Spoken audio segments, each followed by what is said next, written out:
Hello. આજનો આપણો વિષય છે ગરીબી એક અભિશાપ.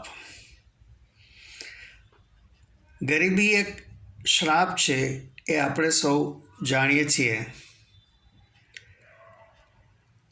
આજે કરોડો લોકોની આર્થિક પરિસ્થિતિ એવી છે કે જીવન નિર્વાહ કઈ રીતે ચલાવવો તે તેમની સૌથી મોટી અને કાયમી સમસ્યા છે.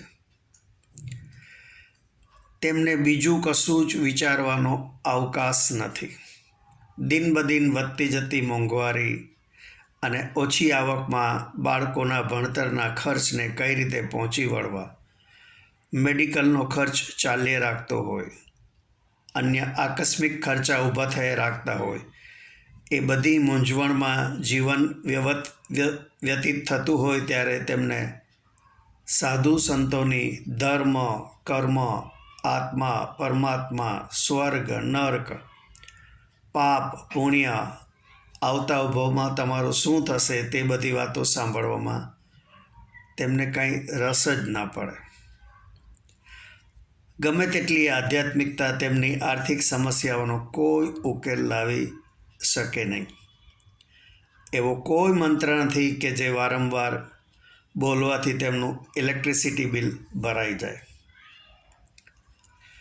જ્યારે તેમના જીવનમાં આ ભવની ચિંતાઓના પોટલા ઊંચકી ન શકાતા હોય ત્યારે આવતો ભવ કે જેની કોઈ નિશ્ચિતતા જ નથી તેના કાલ્પનિક ચિંતાના વધારાના પોટલા બાંધવાનો કોઈ અવકાશ જ ન હોય. એવામાં જે સ્વામીજીઓ પૈસો તો હાથનો મેલ છે, અમે જિંદગીમાં પૈસાને ક્યારેય હાથ લગાડ્યો નથી કહેનારા લક્ઝરિયસ કારમાં અને પ્લેનમાં ટ્રાવેલ કરતા હોય અને જો બીમાર થાય તો ઉચ્ચ દરજ્જાની હોસ્પિટલના ડિલક્સ રૂમમાં મોટા ડૉક્ટરની સારવાર લેતા હોય. તેમની કોઈ ફિલોસોફી ગરીબોની આર્થિક સમસ્યાઓનો ઉકેલ લાવી શકે નહીં. ઘણી વખત ગરીબો પણ પૈસા ન હોય તો પણ ખોટી માન્યતાઓથી, ખોટા રીત રિવાજોને અનુસરીને, કાલ્પનિક ભય અથવા સમાજના ડરથી દેવું કરીને પોતાની આર્થિક પરિસ્થિતિને વધારે ખરાબ કરી ખર્ચાળ પ્રસંગો કરતા હોય છે.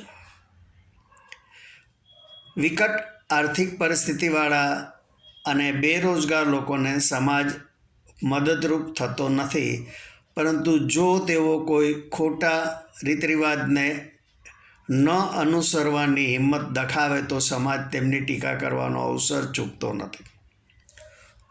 લોકો શું કહેશે તે ભયમાં જીવનારા અસંખ્ય લોકો કાલ્પનિક ડરથી પોતાની જ મુશ્કેલીઓ વધારતા હોય છે. કોલેજમાં ભણતા વિદ્યાર્થીઓ પોતાના ઘરની ગમે તેટલી ખરાબ આર્થિક પરિસ્થિતિ હોય તો પણ સાયકલ પર કોલેજે જવાની કલ્પના જ નથી કરી શકતા. ઓછી આવકવાળા પિતાએ લાખ રૂપિયાની લોન લઈને વ્યાજ ભરીને કુંવરને બાઇક તો લઈ આપવી જ પડે છે. એક છોકરાએ તો પપ્પા જરા કડક થવા ગયા તો આત્મહત્યાની કોશિશ કરી તેમને નમાવી દીધેલા. જ્યારે મેં વિદેશોના વડાપ્રધાનોને સાયકલ ચલાવી ઓફિસે જતા જોયા છે. આ ઉપરાંત સ્માર્ટફોન વિથ અનલિમિટેડ નેટ એ તો દરેકની પાયાની જરૂરિયાત બની ગયો છે. સ્માર્ટફોન વિથ અનલિમિટેડ નેટ એ તો આજકાલ 2 વર્ષના બાળકથી માંડી 92 વર્ષના વડીલના જીવનનો સાથી બની ગયો છે. મનોરંજન મેળવવાની અમર્યાદિત ભૂખે આપણા જીવનની માનસિક શાંતિનો પૂરેપૂરો ભોગ લઈ લીધો છે.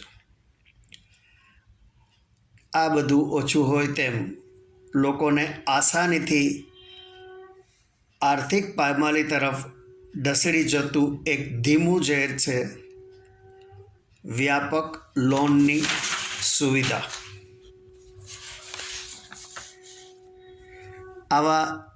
આવો ભાઈ આવો, લોન લઈ જાઓ, અમે લોન આપવા જ બેઠા છીએ એવા સ્લોગનથી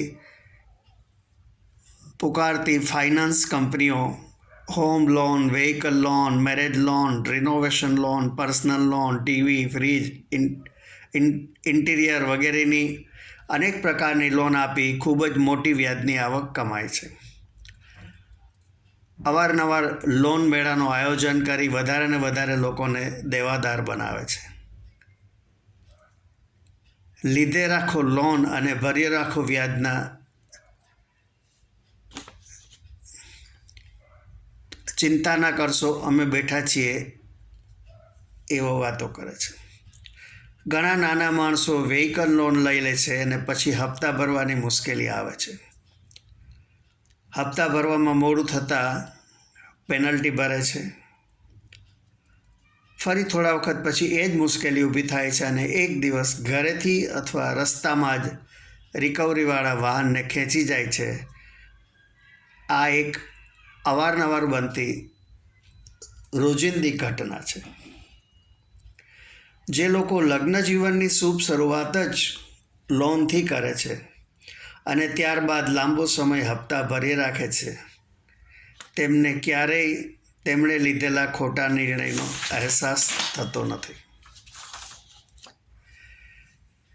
આપણા જીવનમાં આવતી કુદરતી મુશ્કેલીઓ તો નિવારી શકાતી નથી, પરંતુ આપણે પોતે જ ખોટા નિર્ણયો લઈ આમંત્રેલ ઘણી મુશ્કેલીઓ આપણા જીવનને બરબાદી તરફ દોરી જાય છે. આપણી સમજદારીનું ઊંચું લેવલ, કુરિવાજોની અવગણના, સમાજના ડરનો અભાવ, આપણી હિંમત આપણા જીવનમાં આવતી ઘણી મુશ્કેલીઓને રોકી શકે છે.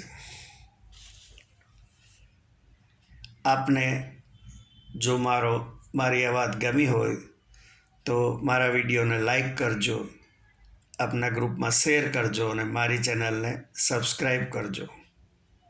આભાર. આવજો.